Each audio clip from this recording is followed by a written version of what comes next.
మొన్నటిదాకా మా పార్టీలో ఉండి ప్రస్తుతం కూడా వేరే పార్టీకి పోయినప్పటికీ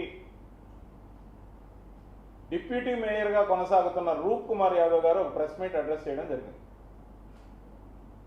దాంట్లో ఉన్న అంశాలు ఏంటి అని చూస్తే పెద్ద గొప్ప అంశాలు కాదు, కానీ నారాయణ అని ఏదైతే మన సిటీకి పోటీ చేస్తున్నారో ఆయన ఘనకీర్తి గురించి చాటడానికో ఆయనకు పనికొచ్చే విధంగా ఆయన మీద వచ్చిన ఆరోపణల గురించి వకాల్తా పుచ్చుకున్నట్టు ఏదైతే మాట్లాడారో దాంట్లో అపసవ్యమైన మాటలు ఎందుకు మాట్లాడారో, ముఖ్యంగా పర్వతిరెడ్డి చంద్రశేఖర్ రెడ్డి గారు ఈరోజు నెల్లూరు జిల్లా వైఎస్ఆర్సీపీ అధ్యక్షుడిగా ఉన్నారు, జిల్లా అధ్యక్షుడిగా. తనను ఉద్దేశించి తను 1 ఇయర్ బేబీ అని, నీకేం తెలుసు విషయం అని, మీరు అన్నీ రాసుకుని వస్తే కానీ మాట్లాడలేరని, నాకన్నీ నోటి మీదే నాలుగు కోసమే ఉన్నాయని ఏదైతే చెప్పారో సంతోషం. ఎందుకంటే అది 1 ఇయర్ బేబీ అన్నారు, కానీ తెలుగుదేశం పార్టీలో మీరు 1 మంత్ బేబీ.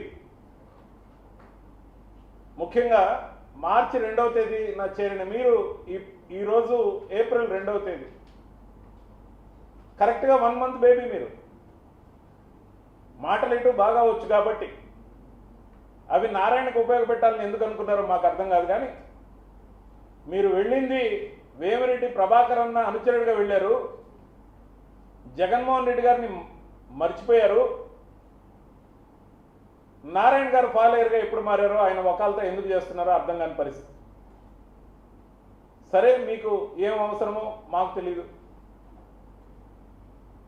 ముఖ్యంగా వైఎస్ జగన్మోహన్ రెడ్డి గారు ఈ రాష్ట్రానికి తనే తిరిగి ఎందుకు ముఖ్యమంత్రి కావాలనుకుంటున్నారు అనే దానికి తనను తానే ప్రశ్నించుకునే విధంగా ఆంధ్రప్రదేశ్కి జగనే ఎందుకు కావాలంటే అనే ఈ బుక్ని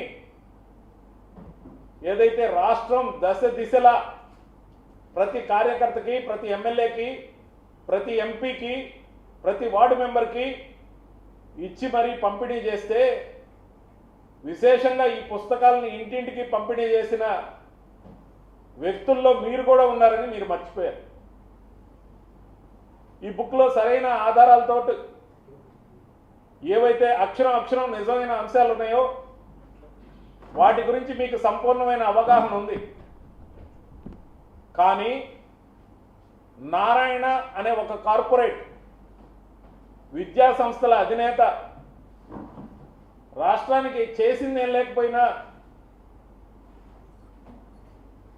10th క్లాస్ రిజల్ట్ వచ్చినప్పుడు, ఇంటర్ రిజల్ట్ వచ్చినప్పుడు ర్యాంకులన్నీ తమ కాలేజీలకి, స్కూళ్ళకి రాకపోయినా ఎవరికి వస్తే వాళ్ళని తెచ్చి వాళ్ళ ఫోటోలతో ఒకటిడో, అదేవిధంగా 5,264 కోట్లతో నెల్లూరు అభివృద్ధిని ఆయన చేశాడని పుస్తకం వేసుకొని ఇంటింటికి పంచి మళ్ళీ ఓట్లు అడగడానికి కార్యకర్తలు లేక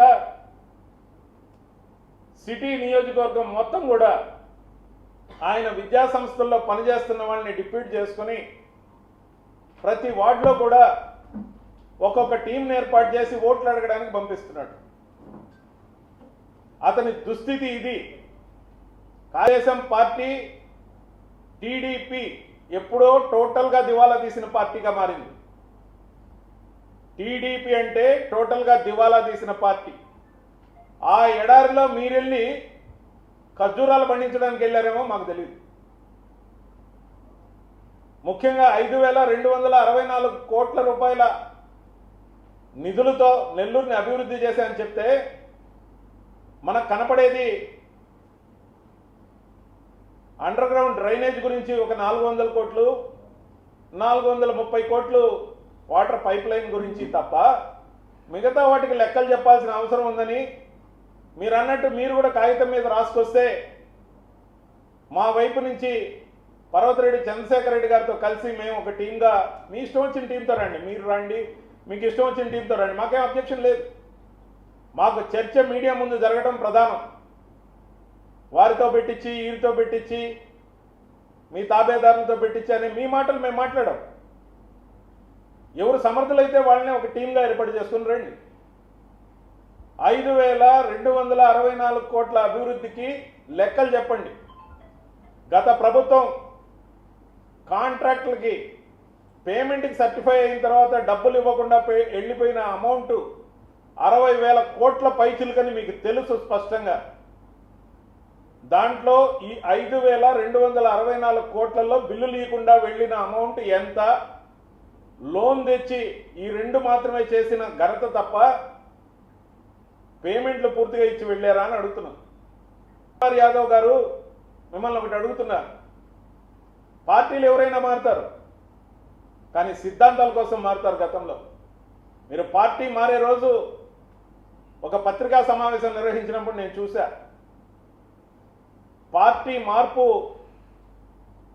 అవసరం, అనివార్యం, ఖచ్చితంగా అని ఇంకొక మాట కూడా చెప్పడం జరిగింది.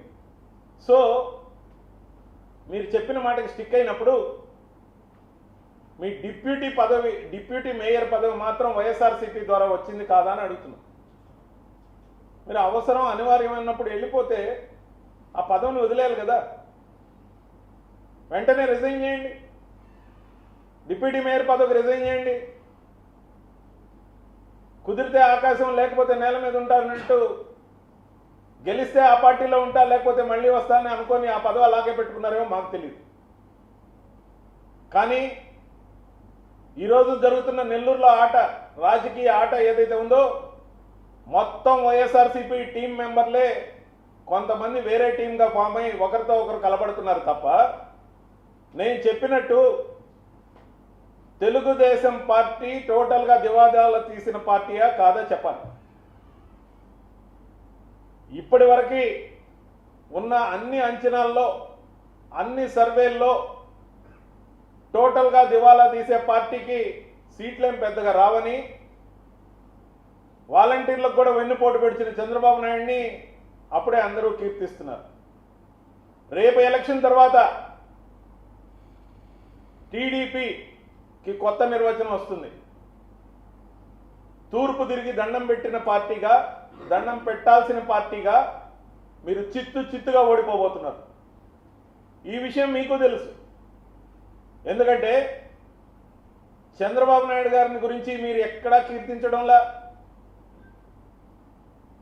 వైఎస్ జగన్మోహన్ రెడ్డి గారిని మీకు విమర్శించేంత స్థాయి అర్హత ఎటు లేవు. మీరెంతసేపు వేమిరెడ్డి గారి అనుచరులుగా, వేమిరెడ్డి గారి ద్వారా తెలుగుదేశంలోకి వెళ్ళి ఉండొచ్చు. అంత మాత్రం చేత వేమిరెడ్డి గారి క్రెడెన్షియల్స్తో ఓట్లు పడతాయనుకుంటే కష్టం. ఎందుకంటే మీరు ఎంచుకున్నది చంద్రబాబు నాయుడు అనే ఒక సైతాన్ని. సైతాన్ పార్టీలో చేరి సైకిల్ గుర్తుకు ఓటేయమంటే మీకు ఎందుకు ఓటేస్తారు? దాంట్లో ఉన్న నాయకులు కొంతమంది మంచివాళ్ళు కావచ్చు, వాళ్ళ కింద కొంత మండలాల్లో నాయకులు పార్టీలు మారి ఉండవచ్చు. అంత మాత్రం చేత సైతాన్ పార్టీకి, సైకిల్ గుర్తుకి ఎవరైనా ఓటేస్తారా? కాబట్టే మీరు సేఫ్ గేమ్ ఆడడం కోసం డిప్యూటీ మేయర్ పదవిని అలాగే కొనసాగిస్తున్నారు. లేదు మాకు ఆత్మవిశ్వాసం ఉంది, తెలుగుదేశం పార్టీ గెలిచిపోతుంది అనుకుంటే రేపే డిప్యూటీ మేయర్ పదవికి రిజైన్ చేయాల్సిందిగా సవాల్ విసురుతున్నాం. దాంతోపాటు స్థాయికి తగ్గ మాటలు, పెద్దల గురించి మాట్లాడేటప్పుడు కొంచెం హుందాగా ఉంటే మంచిది. విజయసాయి రెడ్డి గారు ఫామ్ హౌస్ల గురించి, విజయసాయి రెడ్డి గారి స్పెషల్ ఫ్లైట్ల గురించి మాట్లాడే స్థాయి మీది రూప్ కుమార్ గారు? ఏం స్పెషల్ ఫ్లైట్లో తిరగడం నేరమా? ఆ స్పెషల్ ఫ్లైట్ ఎవరిదో మీకు తెలీదా? దాన్ని వాళ్ళు స్పాన్సర్గా ఇచ్చినప్పుడు తిరిగితే తప్పేముంది? ఆయన స్థాయి ఏంటంటే ఇటు లోక్సభకి అటు రాజ్యసభకి ఉమ్మడిగా ఫ్లోర్ లీడర్. ఆయన ఒక ప్యానెల్ స్పీకర్గా ఉన్నారు. ఆయన ప్యానెల్ స్పీకర్లు 5 మంది 6 మందికి మించి లేరు దేశం మొత్తం మీద. స్పీకర్ తర్వాత స్పీకర్ స్థాయి ప్యానెల్ స్పీకర్ అంటే. కార్యక్రమాల ఒత్తిడి మీద స్పెషల్ ఫ్లైట్ ఎవరైనా స్పాన్సర్ చేస్తే వాడుకుంటే ఆయన పేదవాడు కాదని ఎద్దేవా చేస్తున్నారు. పేదవాడంటే ఇన్ ద సెన్స్ చీకటి వ్యాపారాలు చేసి అక్రమంగా సంపాదించలేదనే కానీ అసలుకే డబ్బులు లేకుండా నెల్లూరులో మేమేం చందాలు అడగడం లేదే.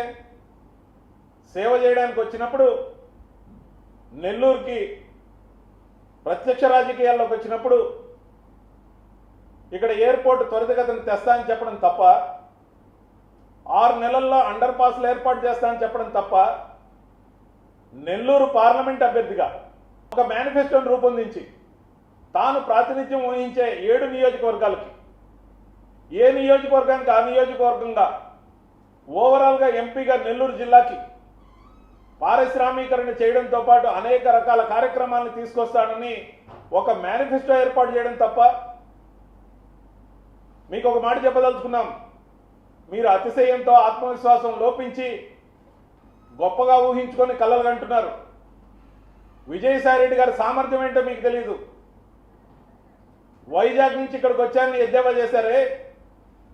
వైజాగ్లో నార్త్, ఈస్ట్, వెస్ట్, సౌత్ 4 నియోజకవర్గాలు ఓడిపోతే వైఎస్ఆర్సీపీ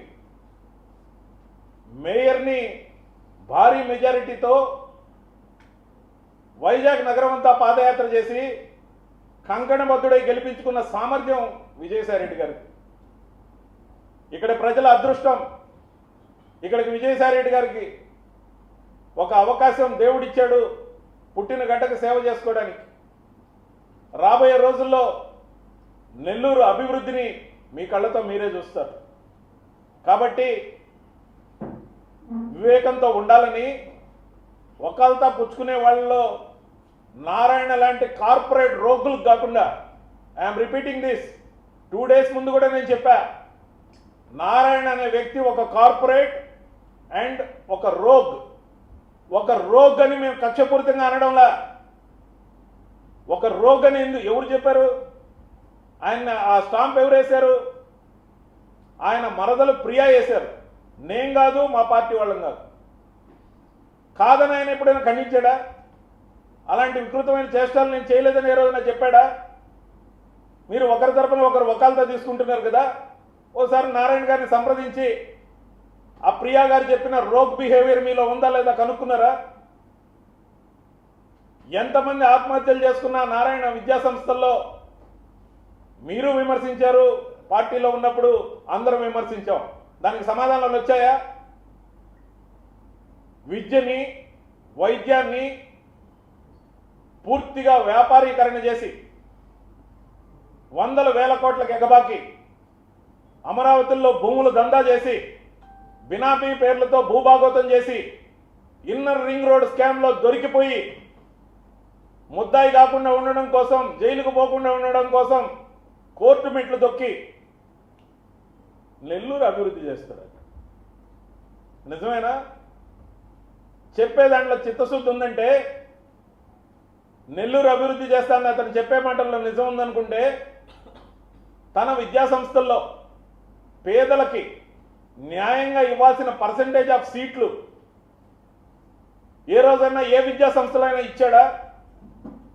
ఎన్ని విద్యా సంస్థలకు లైసెన్సులు ఉన్నాయి? ఎన్ని విద్యా సంస్థలు అతను నడిపాడు? సమాధానం అతను చెప్పగలడా? ట్యుటోరియల్ స్థాయి నుంచి టీచర్గా ఆయనకు మాటలు బాగా వచ్చు కదా. ఏది ప్రెస్ మీట్ పెట్టి చెప్పమనండి. మీరు వకాలతో పుచ్చుకోవాలనుకుంటే ఆయన పక్కనే కూర్చోండి. లేదు ఎదురుబొదురుగా చర్చిస్తామంటే ఓపెన్ డిబేట్కి రమ్మని ఛాలెంజ్ విసురుతా ఉన్నాం. ఖలీల్ బాయ్ కాస్త తక్కువ మాట్లాడతాడని, లేకపోతే పేదవాడని, గెలవలేడని, మీ మిత్రుడు అంటూనే సన్నాయి నొక్కులు నొక్కుతున్నారే 30 ఏళ్ల నుంచి పరిచయం అని రూప్ కుమార్ గారు ఎంతవరకు సబబిది ఆలోచన చేయండి. మేము వ్యక్తిగత విమర్శలకి దూరంగా ఉండదలుచుకున్నాం. మీరు వ్యక్తిగతంగా టచ్ చేస్తే మేము రోజువారీగా పురాణం చిట్టా మొత్తం బయట పెట్టడానికి సిద్ధంగా ఉన్నాం. మా పార్టీ ఇప్పటికే సిద్ధమని అనేక కార్యక్రమాలు చేస్తుంది. దీనికి కూడా మేము సిద్ధంగా ఉన్నామని చెప్పదలుచుకున్నాం. రావణాసురుడికి ఉన్న తలకాయలు 10 అయితే చంద్రబాబు నాయుడుకు ఉన్న తలకాయలు 100. 100 తలుల రాక్షసుడు ఎవరైనా ఉన్నారంటే చంద్రబాబు నాయుడు. ఎందుకు ఈ మాట అనాల్సి వస్తుందంటే, 10 తలలు ఉంటే కొంత లిమిటేషన్ ఉండింది పాపం, దానికే తలనొప్పి వచ్చి ఉంటుంది ఆయన. చాలా చెడ్డ పనులు మంచి పనులు భక్తి అన్ని కలగపలగం చేసి. కానీ చంద్రబాబు నాయుడు గారికి ఉన్న ఈ 100 తలల్లో పత్రికాధిపతులు, సిటిజన్ ఫర్ డెమోక్రసీ సంస్థలు, ఛానల్ అధిపతులు, ఆయన ముఠా సభ్యులు, బినామీలు, నారాయణ గారు లాంటి రకరకాల రంగులు మార్చే వ్యక్తులు, ఈ సిండికేట్ మొత్తం కలిపి ఒక 100 తలల కొత్త రావణాసురుడి అవతారం ఏదైతే ఉందో అది చంద్రబాబు నాయుడు గారు. చేసే తప్పు చంద్రబాబు నాయుడు చేసి దానికి మళ్ళా సలహాలు, ఉచిత సలహాలు ఏవైతే ఇస్తాడో చంద్రబాబు నాయుడు, సమాజం పట్ల అతనికి ఒక కక్ష.